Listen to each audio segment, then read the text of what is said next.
اس لحاظ نہ بھی بہت میرے تو اہم ہے بے دے اندر رسول کریم علیہ السلام دے بہت ایک پیارے ساتھی جڑے امت اعلیٰ ترین بندیاں تو شمار ہوندے حضرت صدیق اکبر رضی اللہ عنہ وفات دا مہینہ 22 تاریخ اج شاید 5 ہو چکی ہے کنی ہے چاندی 22 تاریخ جدوں سیدنا ابو بکر صدیق رضی اللہ عنہ فوت ہوئے اور یہ بھی پاویں کو کوئی بہانے کرے کی گل سی کی نہیں سب نوں مننا پیندا رسول کریم علیہ السلام جدوں مسجد نہیں جا سکے نماز نہیں پڑھا سکتے اپنی جگہ تے حضرت ابو بکر نوں کھڑا کیتا انہیں درجے کا سمجھا بھی اتنے میں کھڑونا اتنے ابو بکر کھڑونا چاہیے تو حضرت ابو بکر رضی اللہ تعالیٰ عنہ علامہ اقبال فرماؤں دے میں خواب چ ویکھیا تے میں کیا اللہ دے رسول دے نال تو قبر چ ہن دوسرا ہے بدر دے دن بھی حضور دے اس عریش سی چھپر چ ہاں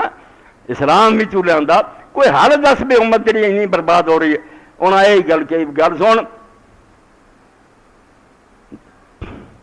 بر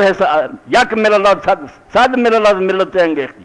تو اثر ہو گیا بے اللہ دے رسول نے ایک امت تمہیں بنایا سی تھی 100 امتاں بنا لی علیحدہ علیحدہ نام رکھ لے اے دیوبندی ہے بریلوی ہے صد ملل از ملت انگیخ ایک ملت نو ٹکڑے کر کے 100 ملتاں بنا لیا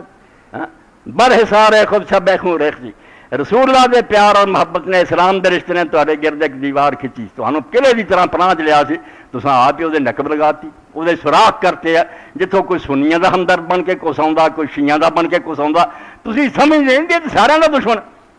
یہ تو ذات پاک نہیں کذاب اور دجال آندا نعوذ باللہ جنوں اسی اللہ دا رسول مننے یہ حرام دا رسول ہی کوئی نہیں سی اسی یہ گل مننے افسوس کی گل اس آخا یک شو توحید را مشہور تو دائرہ مسلمانوں آ کے ایک ہو دو اور توحید دنیا نو دکھا دیو کہ سارا خدا ہے کیا رسول ہے کیا اسی کیوں جدے جدے ہونا غائب بشرات عمل موجود کن پوری دنیا نو نظارہ بکھا دیو کہ مسلمانوں کوئی تیڑ نہیں پا سکتا مگر یہ امت سنے صحیح کسی